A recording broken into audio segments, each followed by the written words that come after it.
Dahil meron akong i-expound sa inyo, dito sa intro natin muna, bilang basihan ng ating message ngayon. Sabi ng banal na kasulatan, si Pablo ang sumulat nito kay Timothy. And from childhood, you have known the Holy Scriptures, which are able to make you wise for salvation through faith which is in Christ Jesus. Napansin niyo po ang sinabi ni Apostol Pablo kay Timothy. Alam ni Pablo na si Timothy ay well-informed ng scriptures since childhood. Sino po rito sa inyo na siya ay hindi pa nag-aaral sa elementarya? Ay mulat na siya sa scriptures. Meron po ba? Ako mulat na ako sa scriptures, hindi pa ako nagbabasa, hindi pa ako nag-aaral ng salita ng Diyos. Dahil ako po ay bunga ng Sunday School. Katulad po ng ginagawa ng ating mga anak dyan sa room. Kaya nga i-encourage ko ang mga nanay at tatay na may mga anak na malaking pagpapala sa inyong mga anak ang lagi nyo silang dalhin sa church. Dahil okay naman ang discipline na binibigay natin sa mga anak natin. Okay naman yung mga trainings na binibigay natin sa mga anak natin. Pero ang kayang gawin ng salita ng Diyos ay hindi mo kayang ibigay sa iyong mga anak. Si Timothy, from childhood, ang word na known in the Greek is edo. Na ibig sabihin is, hindi mo siya kayang dayain pagdating sa scriptures. Bata pa lang. At ang salitang Holy Scriptures, hayaan niyo muna dalhin kayo sa mga original language ng Bible. Dahil ang Biblia ang ating ginagamit ay salin, translated, salin. Hindi yan ang original.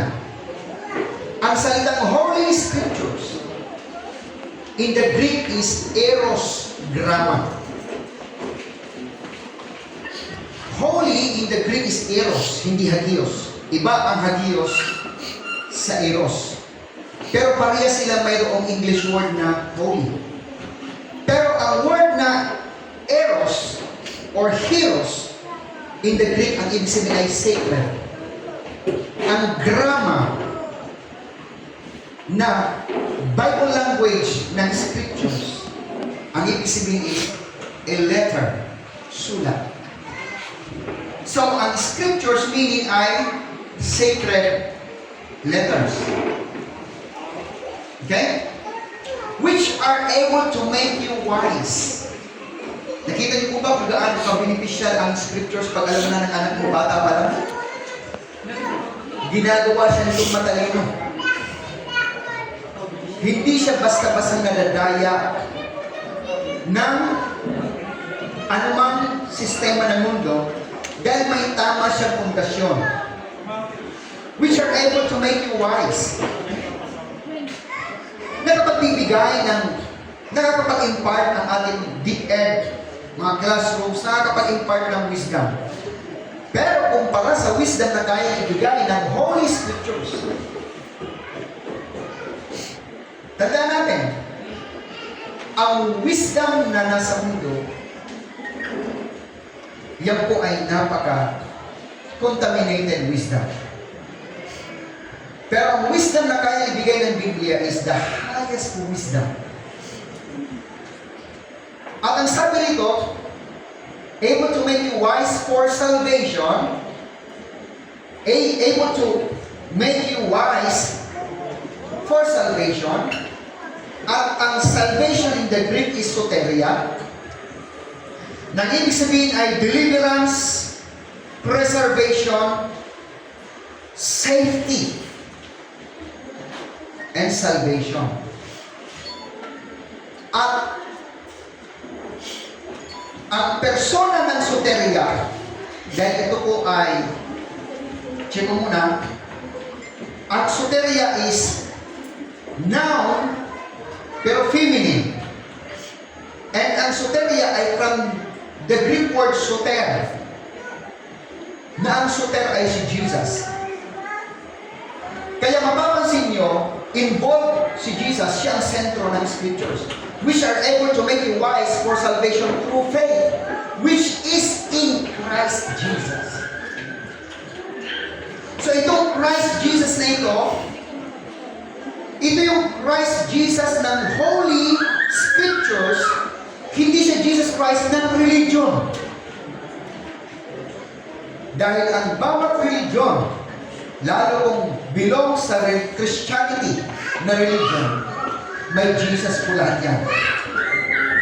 Pero hindi sila ang Jesus ng Scriptures. Ano po? Okay. Able to make you wise for salvation through faith in Christ. Sabi nga natin through faith. Through faith. Okay. Ang Greek word ng faith, hindi po mura ito pistis. Okay? Pero hindi siya mura. Pistis.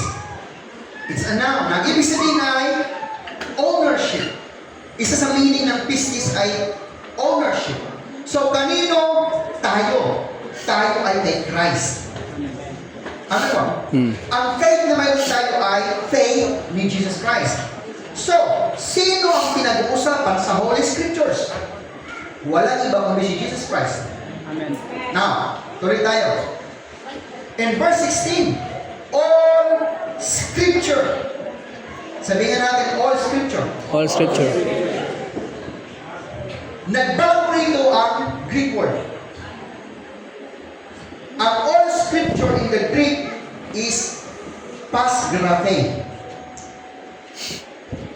Ang all is pas. Ang Scripture ay graphe. Kanina, grama. Ano ang ibig sabihin nito? Bakit kailangan natin malaman ang mga original language? Dahil alam niyo mga kabiyaya, gusto kong inform kayo. Bakit kailangan ng tamang pag-aaral ng Biblia? Dahil ang Biblia ay sinulat sa panahon hindi mo panahon. Ang mga kaganapan sa Biblia ay naganap sa panahon hindi mo panahon, may kulturang hindi mo kultura, at may lingwaheng hindi mo lingwahe. Nasusundan niyo po ba? Kaya kinakailangan may paliwanag siya mula sa orihinal dahil maraming namamali ang interpretasyon nito dahil para bang ang Biblia ay naisulat sa panahon niya. Kahit sa mga English language, nung panahon na sinusulat ang Biblia, noong unang panahon, sa Old Testament na may nagaganap na mga kaganapan, wala pa noon ang King James na English. Kaya naisulat siya sa Hebrew. Then dumating ang translation ng King James. Sino po rito may mga King James version na Bible? Amen. Pansinin niyo ang mga King James na Bible.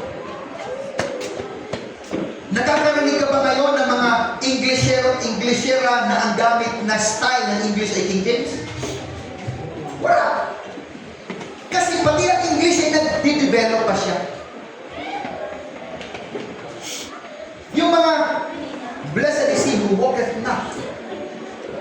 Pero may narinig ka ba ngayon mga ganyan mga nag-English? Wala. Pero nung time na isinasalin ang original Bible sa King James, yun ang pinaka-lingwahe ng time na yun.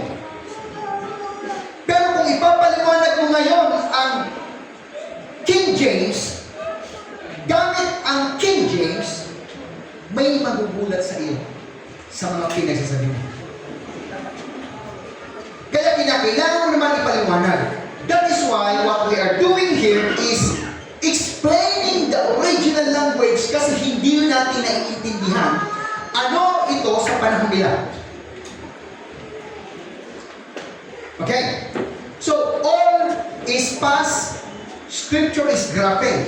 Ano ang graphe? Iba ang graphe sa grama. Ang grama is a letter, sulat. Ang graphe is the art of writing. Nalusundan niyo po ba? Ano ang ibig sabihin ng graphe? Isa sa meaning niya is the art of writing.